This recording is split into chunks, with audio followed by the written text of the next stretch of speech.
We are here in the middle of a series from the book of Ephesians called Horizons.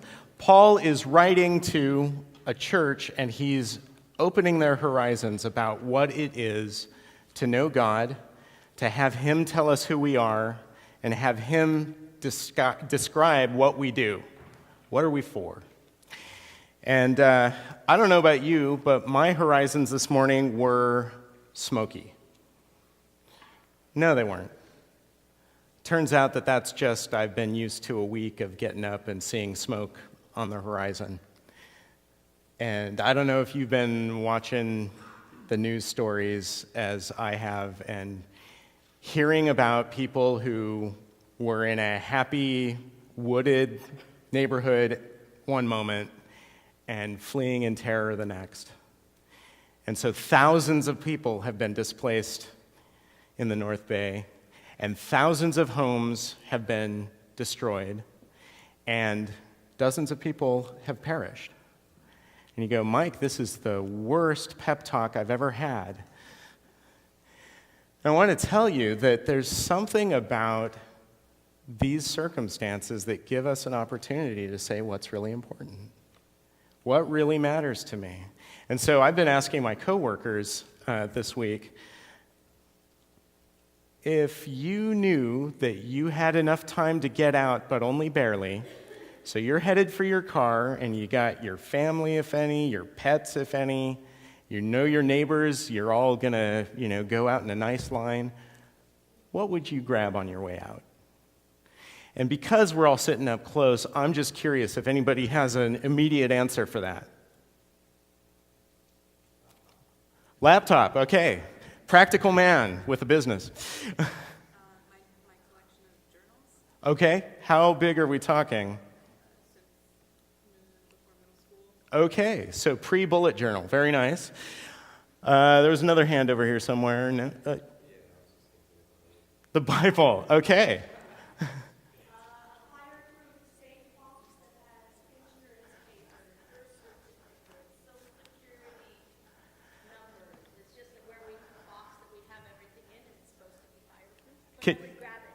Can you carry this on your own? Oh, yes, it's, Okay, so Larry isn't roped into... All right. They've thought it through, yes. Animals and meds, okay.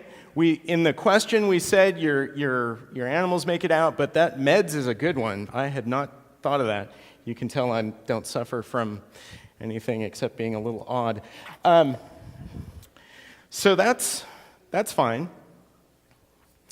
I gave it some thought, and this is the first thing that came to mind. It got stuck in my mind. It's my mom's zucchini bread recipe. And not because, life will be over if I can never make her zucchini bread recipe again. How many people like nuts in their zucchini bread recipe, by the way? Okay, wow. Well, I'm glad we're in a big family then, because mine's not so hot on that. What I really love about this, though, the reason that I had this pictured in my head was because it's got my mom's handwriting on it, and she wrote it for me. And now that she's gone, is this the coolest thing she ever gave me? No. But it reminds me of how she cooked. It reminds me of how much I liked her writing and how that identified her to me. But wait, there's more.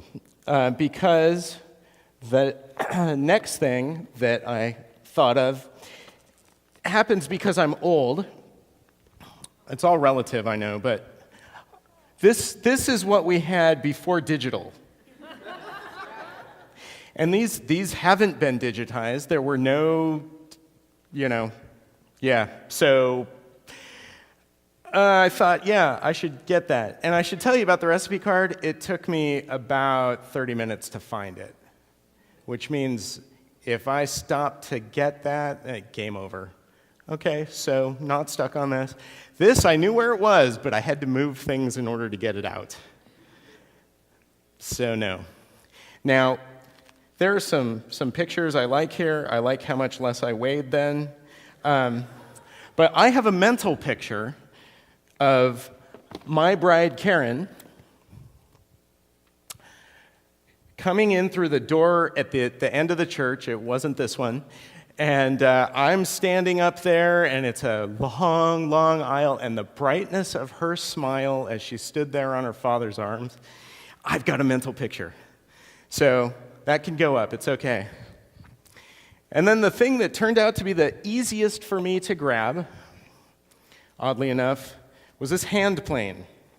Any galoot woodworkers in the room? Ooh. This is a Stanley number 85 cabinet maker's scraper, and one of the cool things about it is that you can adjust the angle of the handle so that you can get up against tight corners and not bang your knuckles on the cabinet that you're making as you smooth it out.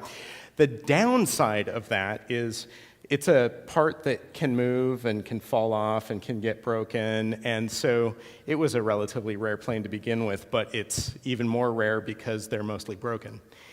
Now, mine is besmirched with this yellow paint that maybe you can see, and that's because my grandfather was, in addition to a jack of all engineering trades, was an instructor, a teacher, and I think this plane lived part of its life in his shop at the school, and he marked them all. So it's got his initials stamped into the side.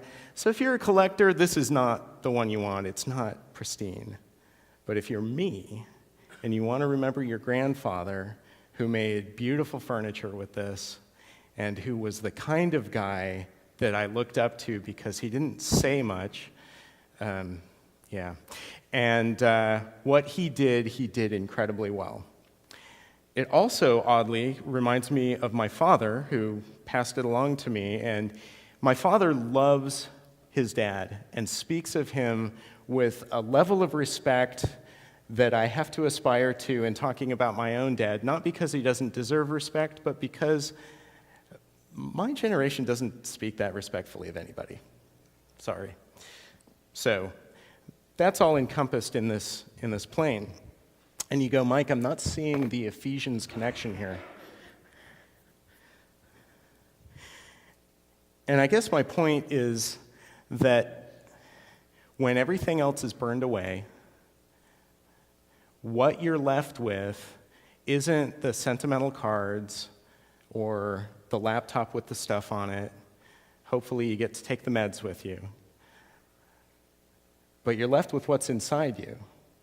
Whether that's memory, whether that's potential, whether that's relationships that are going to continue on. And Paul is going to talk about what it means to do that. And we live in a place and we live in a time where inner life is a little puzzling to us. I don't know about you, my neck's getting, like a crick in it because I'm looking at my device all day long. And guess what? There's no inner life in this. You can use all the mindfulness apps that you want, and you still are not going to experience something in here. And we say, okay, well, how many things do give that? Well, let's see what Paul has to say. Let's see what Paul has to say. I said. He says, for this reason I kneel before the Father. So we're in Ephesians chapter 3, verse 14. If you're using a Pew Bible instead of an app, just to be holy and righteous, I guess, 1135 would be the page. And when he says for this reason, then you've got to, the question mark is, for what reason? Here we are, we split the text up so that you're separated from the reason. Well, it turns out that the reason isn't the thing that he immediately said, or at least it can't all be encompassed into that point. So let's go back and look. God, the creator of all, saw a problem with you and me, and that was that we were the people that the fire had burned over. We were dead. We had no way out. And he sent Jesus Christ to rescue us. Not just rescue, but to give us a new life. And there's something about that image of things getting burned away and starting over again with a new and better life that I kind of want to hang on to. So, we also heard Paul describe how once upon a time, Abraham, Isaac, and Jacob's family, their many descendants, that was where God's blessing resided. And for you and I who aren't part of that family, assuming that you're not, the door's more or less closed. And Paul has said, no, that dividing wall has been blown up. And in Christ, who's part of that family and came as part of that family's promise, something happened that's accessible to everybody, and now we're all on the same playing field. And he says, okay, now it's my job to administrate the delivery of this amazing news that the rules have changed forever to you Gentiles. And so that's what Tim talked about last week, is what Paul's doing to do that. And now he's saying, look, in the context of this enormous rescue mission, what do? I kneel. And I got to ask the question. I said I have to ask the question. I've got the clicker, so it's my fault. What makes you kneel before the Father? Now, I've got a hip that at certain times of the year, it pops every time I walk, which I'm pretty sure is going to mean I'm going to have one of those cool bionic ones later. And so you may say, I'm not that big on kneeling because it's creaky. Okay, we're not talking about that. But there's another thing, there's a mentality that says, I bow to no man. Invictus is my motto, and I'm in charge of my own destiny. And Paul's saying, you've got no idea of what your destiny could be, and if you did, you'd join me on your knees. And that's the context then for the rest of what Paul's going to say about what God wants from us. From whom every family in heaven and on earth derives its name. This is what it's like a dad pun that you can't see because we don't speak Koine Greek. The word father in Greek and the word family are related. So you can't have the word family without the root of the word father. And so he's making a play here. You don't have the name family without the father. He's saying family is a concept that I own. I'm God and I invented it, which is a weird thought because in our context, what's a family for? Well, Mike, biologically, the family's role is to ensure that the genetic code is produced and then sustained into a mature fashion so that it can reproduce the genetic code again, which is a really satisfying and heartwarming description of things, isn't it? I feel just tingly all over thinking about it. And Paul's saying, now think bigger. Think bigger. So even, we got to acknowledge that is a function of family, right? If you're not tending your children, you're not good parents. If you're not training them, that's bad. You want them to survive? Okay, we take that for granted. What's Paul's point? Paul's got a bigger idea of family. So what I say is any sense of family that we have, it originates in the person and the plan and the power of God. What do I mean by that? I mean that just take my father, for example. His respect for his father was such that there are family questions that are completely unanswered to this day. My grandfather left Chicago, left his family at some point in time, and I think we can pin down when, but we don't know why. He had nothing to do with them the rest of his life. And I said, Dad, why don't you know the answer to that? He said, well, I didn't ask him. Why? I said, I thought that if he thought I needed to know, that he would have told me, and I respected him in a way that I wouldn't ask something private like that he didn't want to tell. Okay, well, that's not how we grow up, and it's not how you're growing up, right?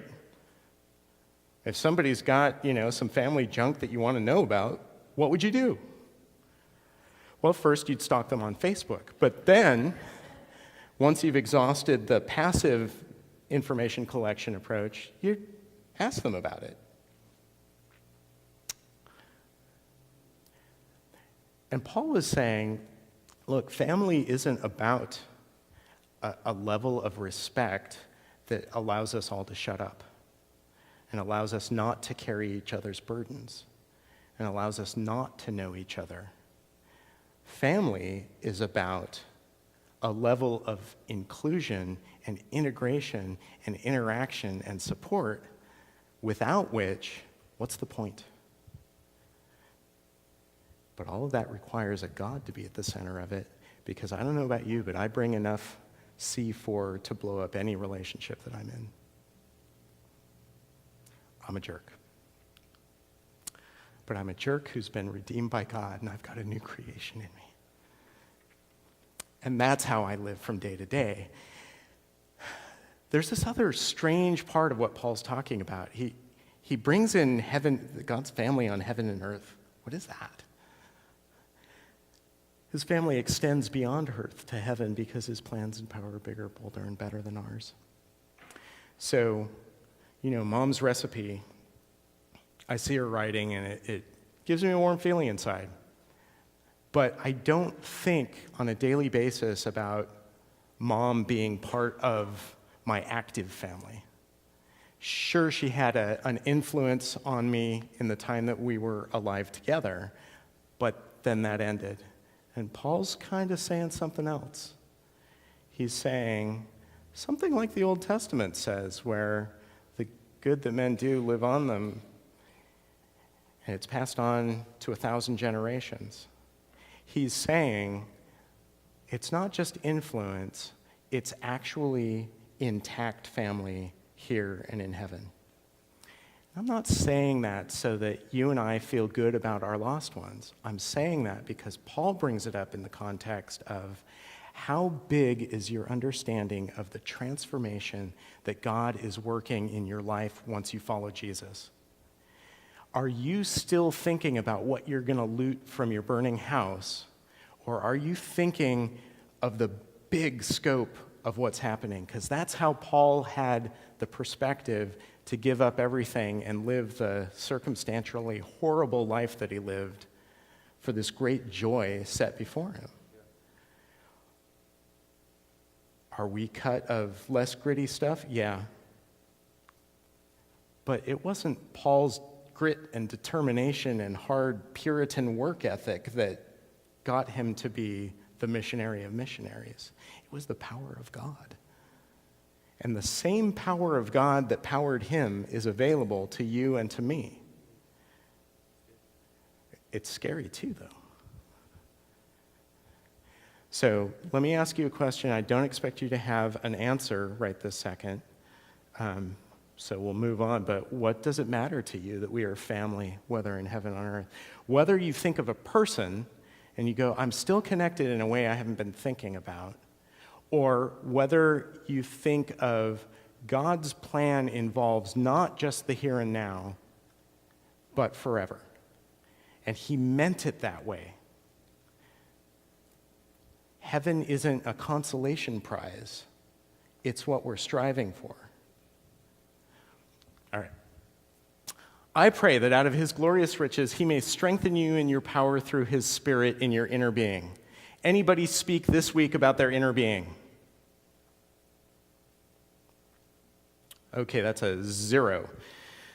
Yeah, it's not, again, what we think about. So I went to the doctor and I said, I'm a lard gut. And he said, yeah. And he said, the first thing I want you to do is, if you have some kind of religious practices, that can help. But we want to stimulate the high function in your brain. Because what's eating is your monkey brain and then your lizard brain.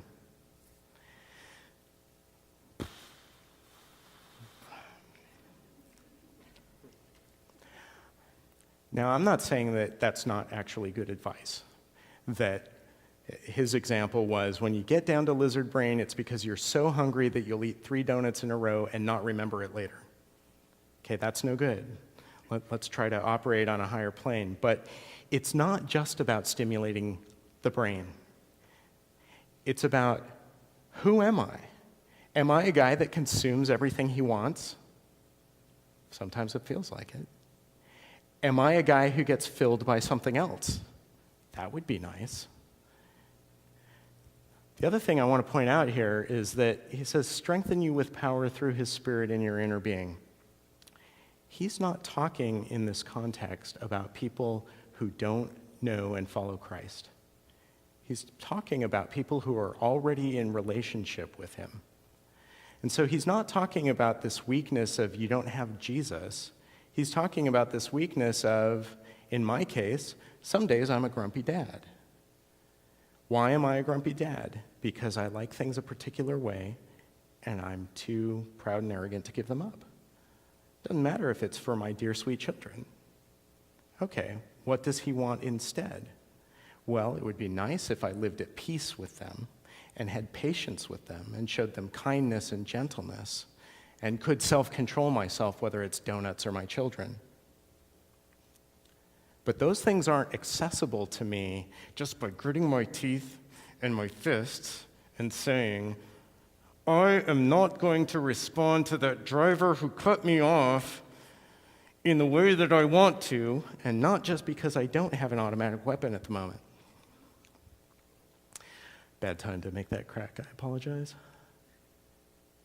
It just goes to show that my inner being has a twist to it. It sees somebody making a lane change that's really ill-advised as someone trying to kill me. It says, I want to be safe. And God says, I didn't build you to be safe. I built you to be eternal. And as long as you are going to hang on to things like, my car's got to be intact and nobody's got to put me, in traction when I drive to work, as long as that's more important than anything else, man, I need to be strengthened by the power of the Spirit. So where does your inner being need to be strengthened by the power of the Spirit in God's glorious riches? Maybe you know what that last nerve that the same usual suspects jump on all the time. Maybe you have to think about that. But this is the sort of thing that in a small group, if you're part of one, once you get to the point where you can actually share this and have people pray for you for that specific thing that you need, and then say 3 weeks later, you know what, you talked about this. And I want to tell you that when I made that sarcastic remark, you responded so gently when you reminded me that I was not going to make sarcastic remarks. That's how a small group works ideally. And it takes a little effort to get to this point where you can be specific about yourself. And the first thing we have to do is be specific in our own minds about, what does my inner being look like? Jesus has made it new. Now what does it need? Based on the evidence that I see all around me as I go through my day. So that Christ may dwell in your hearts through faith, and I pray that you, being rooted and established in love. Rooted and established. What are you rooted in? Sometimes Tim and I text each other 80s lyrics or 80s movie quotes. It's embarrassing for me. I don't know. He looks kind of proud. This happens. And it has nothing to do with being established in love, and yet I sunk an enormous amount of time consuming media from that era, and I have it to give out now. Isn't that great? What a well-spent life, I'll still be able to quote Uncle Buck when my house burns down. It's not. And I'm joking about this, but this is real life stuff. This is where my mind lives. My son, on the other hand, he will give you stats on anything going on in, men's lacrosse. I don't know if there's a professional league, but he's on top of it if so. That's where he's spending his mind. Is that going to have family value for the people in heaven? I'm pretty convinced it won't. But I'm pretty convinced I can't throw stones on that. All I can do is say, we both fall short of of this actually rooting ourselves and saying, the thing that I want is to know God in a way that fills me with love. So, what difference does it make in your life that Christ dwells there and that he's rooting you in love? Could somebody tell me the difference that it's made that you have begun the process of rooting? We've had some trees in our yard that, some of them have done okay for a while and some of them have not. And a couple of times, the tree is clearly going to be dead soon, and I go over and I push the tree and it just goes, and the root ball goes, voop, and it wasn't connected to anything. And we can come to church, and we can come down and sit in the front, and we can go to a small group meeting and see the right media and hang out with the right people and not be connected with the source that actually roots us. Okay, that we may have power together with all the Lord's holy people on heaven and earth, isn't that weird, to grasp how wide and long and high and deep is the love of Christ. Wide and long and high and deep. Wide and long and high and deep. Paul has us thinking in a three-dimensional space, okay? He's not Khan from Star Trek II. Oh, I worked in an 80s reference when Spock said his pattern indicates two-dimensional thinking. He's saying, you and I walk around with an understanding of who God is and what his family is that don't even begin to get at it. We've got this little tiny thing, and it turns out that it's bigger than this room, that it's bigger than everything that we can imagine, that we hope for. It's big. And to know the love that surpasses knowledge, that you may be filled to the measure of all the fullness of God. Filled to the measure of all the fullness of God. How can we even contain that much? So Karen will testify that a few years back, for multiple years in a row, my slogan as we were driving to Thanksgiving dinner was, okay, Mike, don't eat so much that you want to die when you're driving home. I wish I were kidding. But, a guy likes his mashed potatoes and gravy and pie, unless you mix them together, in which case we'll have to renegotiate. And that's a kind of fullness that I can get with my news app. I'm maybe too full of fire news, maybe too full of political news. It's not very comfortable anymore, and I don't see that it's doing me any good.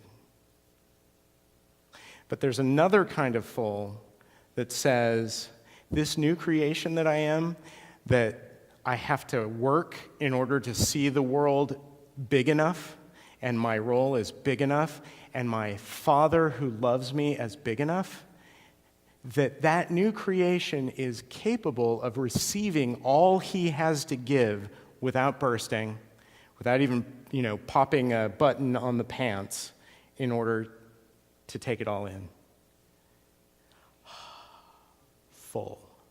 Full of God's love. And that's an experience that I find that a lot of people in church have never had. Not just of lack of satiety, but even lack of eating.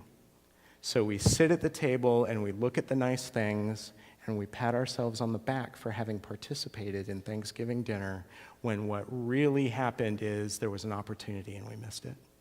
And that opportunity is God sent Jesus and he becomes our everything.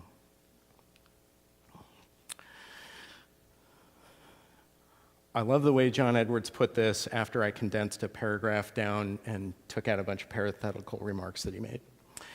The saints are partakers of God's fullness, of God's spiritual beauty and happiness. And if I say God's spiritual beauty, people can track with me. I tested it. It's like, yeah, okay, sure, God would be perfectly beautiful. That makes sense. If you could see him spiritually, that would be perfection. And I said, yeah, how about happiness? This is, by the way, America's greatest theologian. And they're like, yeah, I don't really see God as happy. So we've got grumpy dad in our heads because maybe that's what we experienced. And it's so hard for us to get ourselves out of that context of, my dad wasn't there. My dad was there and I wish he wasn't. My dad was erratic. My dad had dreams for me that I am totally not behind. Whatever your dad's imperfection was, I didn't know which dad I was going to get each day. That's not what our Father is like. That is not what our Father is like. And he's happy. And to me, God is happy. God is a happy person, and I can experience his joy because that's part of his nature. Okay, that gives me a different place to look, doesn't it, than my natural bent takes me. What would be different about your life if you were overflowing with the fullness of God? What would be different? I'm not saying what is different, because I don't think any of us have reached that point where there's nothing left on the table that God's provided that we can put in.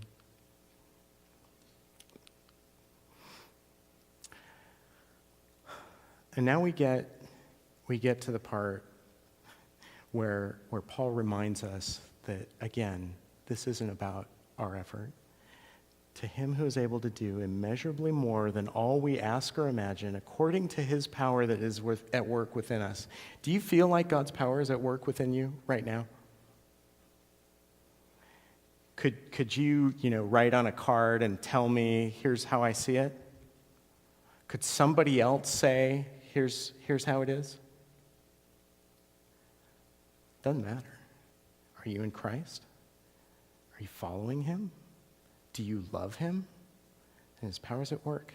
And if it's little and stunted, that's okay, there's more. He's got it all that we can take. So whose power is at work within you? What are you doing according to your own plans and preferences? We're at a church in transition, and so we get people coming and going, and everybody's got different expectations of what church is supposed to look like. The people who were here before, the people who came with Tim, people who have come since then. And everybody's got kind of deal breakers. And for me, the deal breaker is this, is God getting the glory for the work done by Jesus, which allowed me to know him by the Spirit. And I don't care what songs we sing. If I can learn them, that's a plus. If they're sung as well as they were today, fantastic. But can I get up here and go TED Talk instead of Jesus is amazing? Yes. I haven't done it this morning, I'll tell you that. But you know. So I've got to look at my motives, and so do you. To him be the glory in the church, in Christ Jesus throughout all generations, so not just in place, heaven and earth, but in time, forever and ever. Amen. And let me just close with this. There are a few ways that we can do this wrong. We can hear this through the lens of the doer. So this hand plane represents what I want to know from God is what I'm allowed to do, what I'm not allowed to do, and then my expectation is that I don't do the things that are bad, and I do the things that are good. And you're like, well, that sounds like a good thing, Mike. And yes, it is a good thing. But if that's the point, we've missed it by a mile.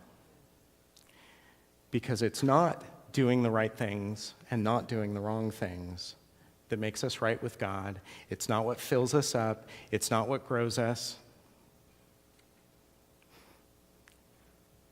God's purpose is to develop you into somebody who does his will because you want to. And if Paul, who had a nice gig apparently as a rabbi who knew everything and as a guy with papers to put people away, could make it all work out, maybe we could pursue him too. All right, next thing. Next way that this can go wrong. What's written on the paper is what's most important.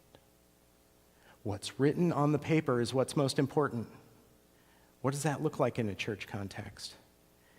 This represents a person who has the ability to consume as much information about the Bible as possible and has no interest in turning that into a life lived according to the will of Christ. And so what you would want if you're in this trap is cool exegetical nuggets from the sermon. Something you've never heard before. What you don't want, unfortunately, is a suggestion for how it's going to make a difference in your life. Now, the Word is living and active, and I am not saying that we throw it out. But again, just as doing what God wants and not doing what he doesn't want is a good thing, assuming that it's subsidiary to I love God and want to follow him, so is this. This tells us who God is and who we are in him. All right, last thing.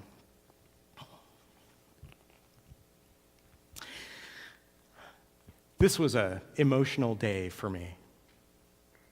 Seems appropriate. It was fun, it was awesome, and if you have a wedding that isn't fun and awesome, I'm really sorry, that sounds terrible. And the problem is that there's an element of emotion that we really want to be present in our worship of God and in our receiving from God. And that, again, is a good thing. If you've got a dead response to who God is and what he's saying to you, boy, that's a clue that something's not right. But if you're content having your emotions stirred, and if you're content just being happy with, whatever somebody whips things up and it doesn't have truth connected to it from the Word, and it doesn't have putting that experience and emotion into action somewhere, again, you've missed the mark. And so I'm going to have the worship team come up, if they can get past my junk here.